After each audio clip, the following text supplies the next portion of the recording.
नमस्कार किसान साथियों, मैं संकल्प शर्मा विदिशा मध्य प्रदेश से नर्मदा प्राकृतिक फार्म के यूट्यूब चैनल नेचुरल फार्मिंग में डीजी पर आपका फिर से स्वागत करता हूं।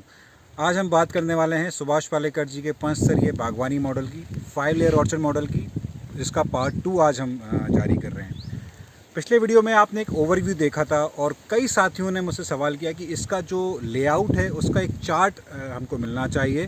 तो इस पूरे लेआउट का जो PDF चार्ट है, आपको उसका लिंक डिस्क्रिप्शन बॉक्स में मिल जाएगा। तो उस लिंक पे क्लिक करके इस पूरे ऑर्चर्ड मॉडल का जो संरचना है, उसका लेआउट आपको कैसे करना है, वो उसकी जानकारी आप कर सकते हैं प्राप्त। इसके अलावा इसमें आज हम बात करेंगे कि ये जो ऑर्चर्ड है इसको हमने किस महीने में लगाया था, ये पौधे लगाने से पहले हमने किस तरह से गड्ढे खोदे और उन गड्ढों में हमने किस तरह से खाद दिया, किस तरह से हमने जीवामृत दिया, और इसमें कौन कौन सी वैरायटी हमने लगा रखी है पौधों की, सिंचाई कैसे करनी है। तो इस सब की जानकारी आपको आज इस वीडियो में मिलने वाली है।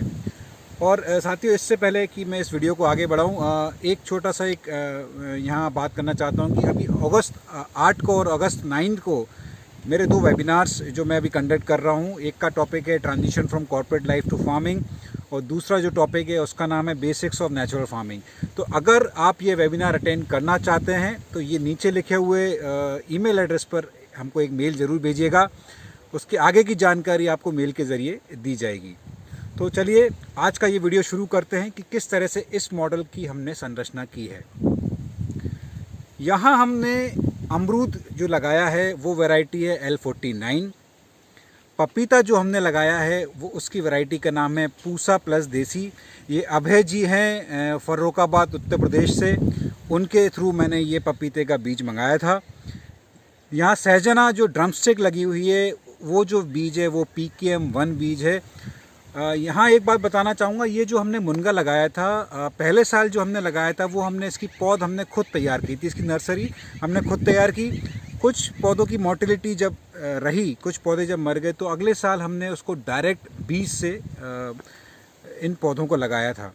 तो रिज़ल्ट दोनों में बराबर है। ऐसा आप अगर आप चाहें तो इसकी नर्सरी भी तैयार कर सकते हैं, अगर आप चाहें तो उसको डायरेक्ट बीज से भी लगा सकते हैं। सहजन में बस ये ध्यान देने योग्य बात है कि आप जब भी लगाएं उस समय ज़्यादा बारिश ना हो, क्योंकि ये ज़्यादा बारिश को सहन नहीं कर पाता है। सीताफल जो हमने यहाँ लगाया है, सीताफल हमारे यहाँ की लोकल एक देसी वैरायटी है हमारे विदिशा की, उसको हमने यहाँ लगाया है। तो उसका ऐसा कोई नाम अलग से नहीं है। नींबू जो हमने लगाया है वो कागजी नींबू है, और इसके अलावा जो तुअर हमने लगाई थी वो भी हमारे यहाँ की यहाँ देसी तुअर थी। इसमें अभी आप जो एक वीडियो देखेंगे साथ में जो चल रहा है, उसमें आप देखेंगे कि हमने किस गहराई तक हमने ये गड्ढे खोदे हैं। करीब 1.5 फीट का गड्ढा काफ़ी है। उस गड्ढे में हमने गर्मियों के समय, मई के समय हमने ये गड्ढे खोदे थे, और मई के महीने में हमने इसमें 2 से 3 बार हमने इसमें जीवामृत डाला था। और ये जो मिट्टी निकली थी गड्ढों की, इसके ऊपर भी हमने जीवामृत का छिड़काव किया था। और जब ये पौधे लगाते समय करीब जुलाई के महीने में हमने ये सारा ट्रांसप्लांटेशन किया था, उस समय ये जो मिट्टी निकली थी, इस मिट्टी में हमने आधा घन जीवामृत मिला के ये गड्ढे को हमने भर दिया, और उसके बाद हमने इसमें ये पौधों का रोपण किया, ये पौधे हमने ट्रांसप्लांट किए। और एक चीज़ यहाँ मैं बताना चाहूँगा कि जो सीख मिलती है, जैसे मैंने आपको कई बार बता चुका हूँ कि इस तरह के जो भी वो प्रयोग करते हैं वो बहुत कम एरिया में करिएगा। देखिए, अमरूद का रिज़ल्ट बहुत ही शानदार रहा है, बहुत ही अच्छी क्वालिटी के मेरे को पौधे मिले थे। पपीता का रिज़ल्ट बहुत शानदार रहा है। सीताफल कुछ हमारी गलतियों से ही मोर्टेलिटी ये ज़्यादा रहा है, अदरवाइज़ उसके भी पौधे बहुत अच्छे थे। नींबू में सफलता नहीं मिली है, क्योंकि शायद जो पौधे हमको मिले थे वो पौधों की क्वालिटी अच्छी नहीं थी। ये जो सारे पौधे हैं पपीते के छोड़कर, अमरूद, सीताफल, नींबू, ये सारे पौधे हमारे एक सरकारी नर्सरी है विदिशा में, वहाँ से हमने ये पौधे लिए थे, और बहुत ही अच्छे दामों में, बहुत ही सस्ते दामों में हमको ये पौधे मिल गए थे। पर कहीं ना कहीं शायद जब नींबू की हम बात कर रहे हैं तो नींबू की जो क्वालिटी थी पौधों की, शायद उसमें कुछ कमी थी, कुछ हमारी तरफ से कमी रह गई, तो इसलिए नींबू का जो ग्रोथ है वो उतना अच्छा नहीं रहा है। अब आप देखिए कि इसमें नीचे मैं आपको दिखाना चाहूँगा कि हमने ड्रिप लाइन बिछा के रखी हुई है इरीगेशन के लिए। ये हमने अभी बिछाई है, और क्योंकि जब वेजिटेटिव ग्रोथ थी इस पूरे ऑर्चर्ड में, तब हमने इसमें स्प्रिंकलर से पानी दिया था।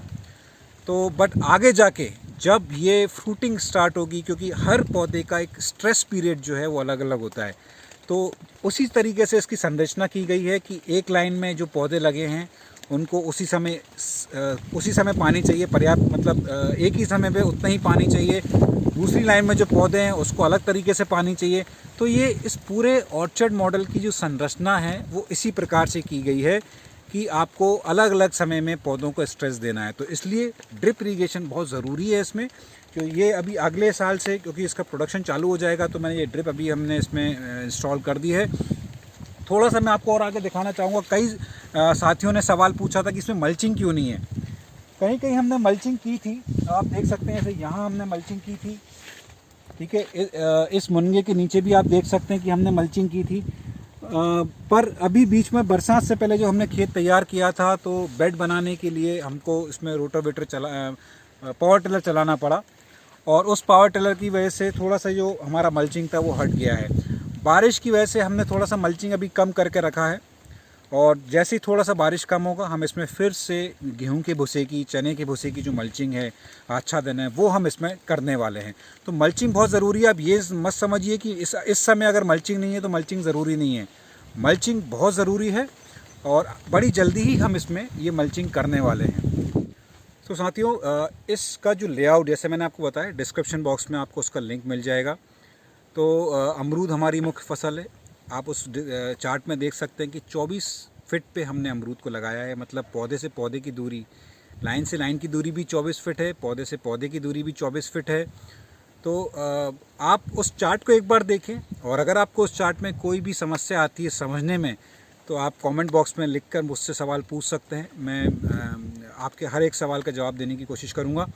तो ये एक हो गई संरचना कि इसमें हमने किस तरीके से इस लेआउट का हमने तैयार किया है इस पूरे ऑर्चर्ड को। कुछ जगह, जैसे मैंने आपको पिछले वीडियो में बताया था कि तुअर यानी अरहर का मोर्टेलिटी रेट भी ज़्यादा था, और इसमें जो शुरू के वेजिटेटिव ग्रोथ के समय, जब पहले 2 साल में आप इसमें सब्जियां ले सकते हैं और ज़रूर लें।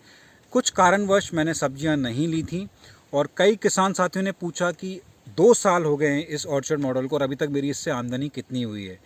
तो मैं यहाँ आपको बताना चाहूँगा, और मेरा हमेशा से ये उद्देश्य रहा है कि जो भी आपको इन्फॉर्मेशन दूँ वो हमेशा सही दूँ। और मैंने मल्टी लेयर फार्मिंग में भी आपको जो मेरा खर्चा था, जो भी मेरे एक्सपेंस थे, जो भी मेरी इनकम थी, मैंने आपको जो एक्चुअल था वही आपको बताया है।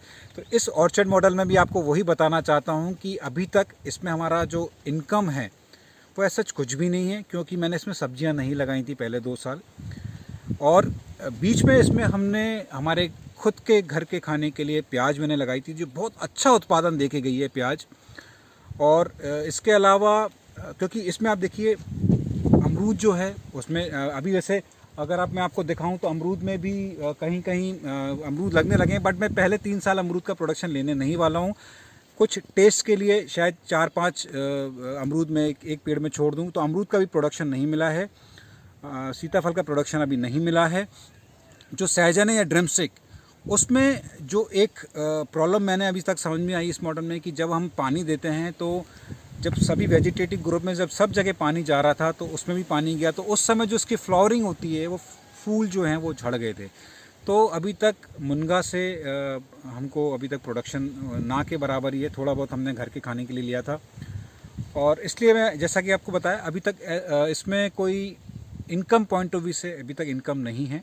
पर अभी आप देख सकते हैं मेरे पीछे, जैसे ये पपीता आप देखें, पपीते में भी अभी फ्रूटिंग स्टार्ट हो गई है। मुझे लग रहा है कि 1-2 महीने के अंदर ये पपीते से हम प्रोडक्शन ले लेंगे। अगले साल से हमको अमरूद का प्रोडक्शन मिलने वाला है, ठीक है। और इस तरीके से मुझे लग रहा है कि ये मॉडल आगे जाके प्रॉफिटेबल 100% है।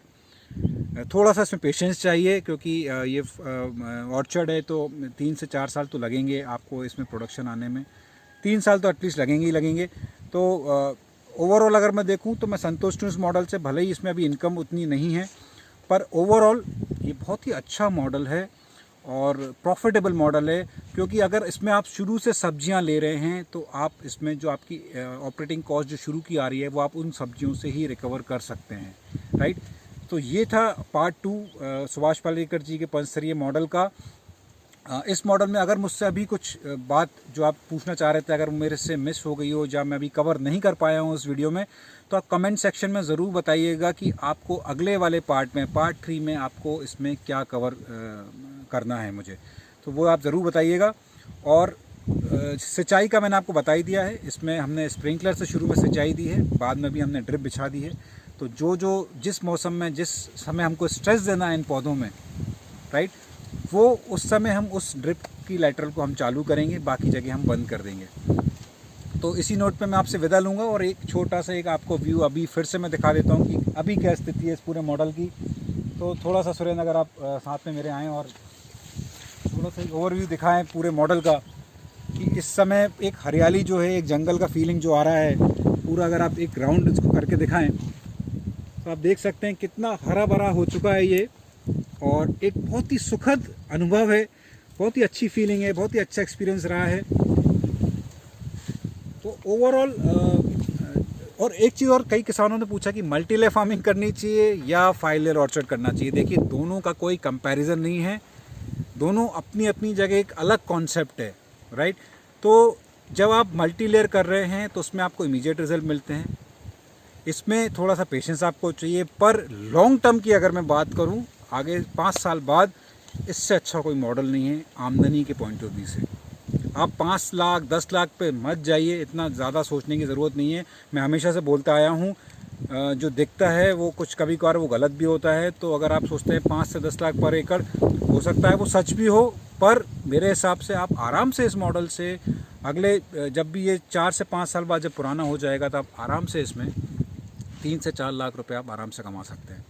तो इसी नोट पे मैं आपसे विदा लेना चाहूँगा। उम्मीद आपको ये वीडियो पसंद आया होगा, और अगर आपको ये वीडियो पसंद आया है तो किसान साथियों ज़्यादा से ज़्यादा इसको शेयर करें ताकि हर आप जैसे किसान साथियों तक ये वीडियो पहुँच सके।